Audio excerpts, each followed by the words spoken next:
Sous la magnifique basilique de Notre-Dame de Fourvière, qui veille fièrement sur la ville de Lyon, se cache une histoire bien plus sinistre que la pierre et la foi. Pendant des décennies, des murmures ont circulé dans les rues anciennes de la ville, racontant un secret que la terre elle-même semble déterminée à garder. Ce n'est pas une histoire de ruines romaines ou de passages médiévaux, mais d'une construction moderne et terrifiante. Une rumeur persiste concernant un vaste tunnel, prétendument construit par les nazis pendant leur occupation de la ville entre 1942 et 1944. Cette artère cachée était censée être plus qu'un simple passage stratégique. C'était un lieu de ténèbres, une forteresse souterraine conçue à des fins qui donnent encore des frissons.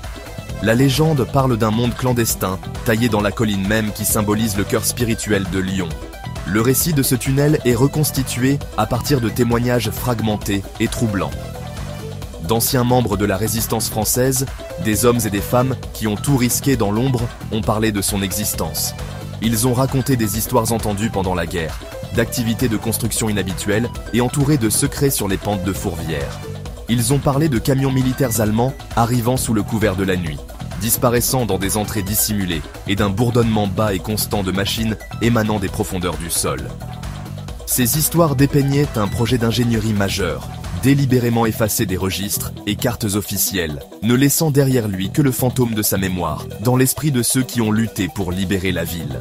Contrairement aux autres célèbres réseaux souterrains de Lyon, cette prétendue construction nazie était réputée être une installation militaire de pointe. Les histoires décrivent des murs en béton armé, des systèmes de ventilation, des générateurs électriques indépendants et même des salles d'opération rudimentaires. Il aurait été conçu non seulement comme abri ou lieu de retraite, mais comme un bunker autosuffisant où le commandement allemand pouvait opérer en toute impunité. L'ampleur d'un tel projet, achevé en moins de 2 ans, sous la menace constante du sabotage de la résistance, semble presque impossible.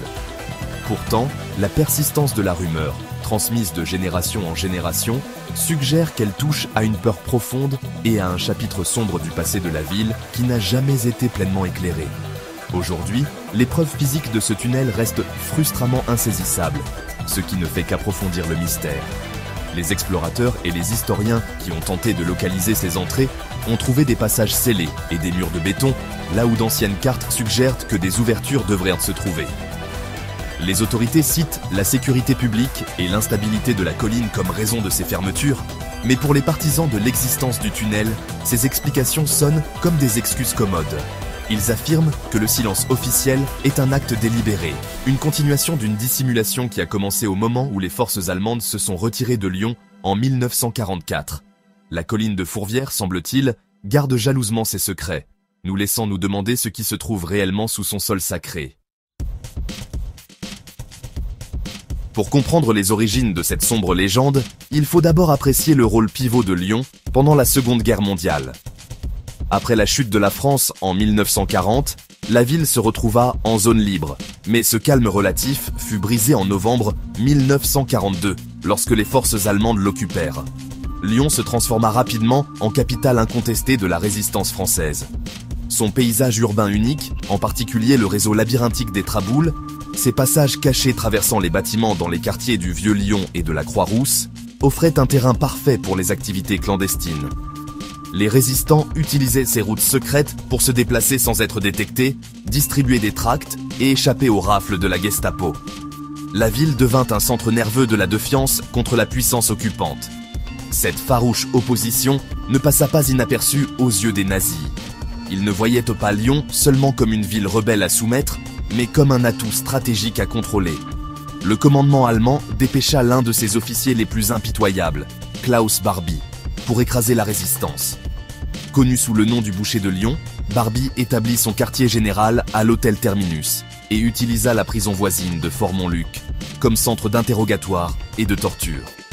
Son règne de terreur fut brutalement efficace, culminant avec la capture et la mort éventuelle du célèbre leader de la résistance Jean Moulin en juin 1943. Pour les nazis, contrôler Lyon signifiait briser l'esprit de l'ensemble du mouvement clandestin français. L'importance stratégique de Lyon pour les Allemands a alimenté la logique derrière le prétendu projet de tunnel. Un quartier général souterrain sécurisé sous Fourvière aurait été un atout inestimable. Il aurait offert une protection contre les raids aériens alliés qui devenaient de plus en plus fréquents et aurait fourni un centre de commandement dissimulé, à l'abri des regards indiscrets de la résistance. Depuis cette forteresse souterraine, les dirigeants nazis auraient pu coordonner leur répression brutale des partisans tout en se préparant à une éventuelle invasion alliée du sud de la France. Le tunnel n'était donc pas seulement une mesure défensive, mais un outil offensif, un moyen de consolider leur emprise sur le cœur du territoire ennemi. Le contexte de l'occupation explique aussi pourquoi un tel projet d'envergure aurait pu rester secret. La construction aurait été réalisée à l'aide de travaux forcés, probablement des prisonniers de Fort-Montluc, dont la disparition n'aurait pas été remise en question. Tout fonctionnaire ou entrepreneur français qui aurait pu être impliqué aurait été tenu au secret sous la menace de mort.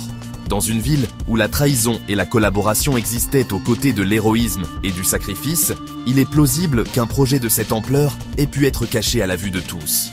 L'atmosphère même de peur et de suspicion cultivée par Klaus Barbie aurait fourni la couverture parfaite pour la construction d'un secret enfoui profondément sous la ville. La légende du tunnel de Fourvière prend sa tournure la plus sinistre, avec la mention de l'opération Châtaine, ou opération Ombre. Selon les versions les plus sombres du récit, le bunker était plus qu'un simple poste de commandement militaire. C'était un laboratoire secret pour d'horribles expériences humaines.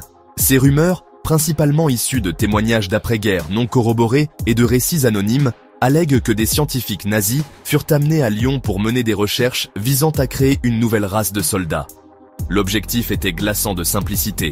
Fabriquer l'intrépidité, supprimer chimiquement ou psychologiquement l'empathie et l'hésitation d'un soldat au combat, les transformant en machines de guerre impitoyables. Les prétendues victimes de ces expériences étaient des résistants, des juifs et d'autres prisonniers capturés par la Gestapo de Klaus Barbie. Les histoires les décrivent comme étant emmenés de leurs cellules à Fort-Montluc et transportés vers le tunnel de Fourvière, pour ne plus jamais être revus. À l'intérieur des prétendues infirmeries du bunker, ils étaient soumis à une série de procédures torturantes. Celles-ci comprenaient Media Group, Close-up of mysterious vials and syringes on metal tray, hands administering injection in a dim room, vintage medicine bottles in low light stock distribute equally, l'administration de drogues psychoactives inconnues, une privation sensorielle extrême dans des pièces insonorisées et un conditionnement psychologique cruel. Certains récits mentionnent même Media Group, Old-fashioned electroshock therapy device, sparks from rudimentary electrical equipment, close-up of wires and electrodes stock distribute equally. L'utilisation de dispositifs d'électrochoc rudimentaires et d'équipements d'enregistrement pour surveiller les réponses physiologiques des sujets à la terreur. Le but était de percer les secrets de la peur afin de l'éliminer. Ces allégations, bien que manquant de preuves définitives, font écho aux atrocités bien documentées commises par les médecins nazis dans les camps de concentration comme Auschwitz et Dachau. Des figures comme Joseph Mengele sont devenues tristement célèbres pour leurs expériences sadiques, brouillant la ligne entre la recherche médicale et la torture pure. L'idée qu'une opération similaire, bien que de moindre envergure, ait pu être établie dans un lieu sécurisé comme Lyon n'est pas entièrement hors du domaine du possible. Le statut de la ville en tant que foyer de la résistance aurait fourni un approvisionnement constant en sujets humains, et le secret du tunnel aurait offert l'environnement parfait pour que de tels travaux dépravés passent inaperçus du monde extérieur. Bien qu'aucun document officiel confirmant l'opération Châtaine n'ait jamais été trouvé, l'histoire persiste comme une partie puissante et troublante de la mythologie du tunnel. Elle transforme le récit d'une stratégie militaire en une histoire d'inhumanité profonde. Elle suggère que le mal du régime nazi n'était pas confiné aux champs de bataille ou au tristement célèbre camp de la mort, mais qu'il s'est aussi infiltré dans le sol même de l'une des villes les plus historiques de France. Le manque de preuves permet aux sceptiques de rejeter ces récits comme de la propagande de guerre ou un fantasme morbide. Pourtant, pour d'autres, l'absence de preuves est précisément ce qui est si terrifiant, suggérant un crime si parfaitement dissimulé que sa seule trace restante est un murmure dans l'obscurité. L'un des plus grands défis à la légende du tunnel nazi est le monde souterrain existant et bien réel de Lyon. La ville est célèbre pour ses traboules, ces passages de l'époque de la Renaissance qui ont si bien servi la résistance. Elle abrite également un réseau encore plus énigmatique, connu sous le nom des arêtes de poissons, une série de 32 tunnels parallèles sous la colline de la Croix-Rousse, dont le but et l'origine restent un mystère complet. Ces réseaux connus sont anciens, construits en pierre, et ne ressemblent en rien au béton armé et à l'ingénierie moderne décrits dans la légende du tunnel nazi. Cette nette différence amène de nombreux experts à se demander comment une structure aussi massive et moderne aurait pu être construite sans laisser une seule trace vérifiable. Malgré le scepticisme, les actions des autorités modernes continuent d'alimenter les théories du complot. Ces dernières années, des explorateurs urbains, connus sous le nom de cataphiles, ont tenté de cartographier le sous-sol lyonnais et d'enquêter sur les rumeurs. Cependant, ils ont constamment trouvé leur chemin bloqué. Les points d'accès clés, aux niveaux inférieurs de la colline de Fourvière, ont été scellés avec du béton, et les explications officielles citent invariablement le risque d'effondrement ou d'instabilité géologique. Pour les théoriciens, c'est un écran de fumée. Ils se demandent pourquoi ces zones spécifiques, réputées mener au bunker nazi, sont si rigoureusement sécurisées, alors que d'autres parties tout aussi anciennes du sous-sol de la ville restent accessibles. Cette discrétion perçue suggère que quelqu'un au pouvoir en sait plus qu'il ne veut l'admettre. Les théories les plus convaincantes pointent vers une forme de silence officiel, peut-être même une complicité remontant à la fin de la guerre. Certains spéculent qu'après la libération de Lyon, les autorités françaises ont découvert le tunnel et son contenu potentiellement horrible. Confrontées à une vérité qui pourrait profondément blesser la nation et exposer des collaborations inconfortables, elles auraient pu prendre une décision pragmatique, sceller le tunnel et l'effacer de l'histoire. Cela aurait été fait pour promouvoir l'unité d'après-guerre et éviter d'affronter les aspects les plus sombres de l'occupation. Si cela est de vrai, l'existence du tunnel ne serait pas un mythe, mais un secret d'État, gardé pendant des décennies pour protéger un récit national fragile. En fin de compte, le tunnel secret de Fourvière reste suspendu entre une réalité terrifiante et une légende urbaine. Le manque de preuves concrètes permet de le rejeter comme un mythe, une histoire née du traumatisme de la guerre et du sous-sol naturellement mystérieux de la ville. Pourtant, les témoignages persistants, la logique stratégique de son existence et le secret officiel continu créent un argument convaincant pour sa réalité. Peut-être que la vérité n'est plus entièrement récupérable, perdue dans des souvenirs estompés et une dissimulation délibérée.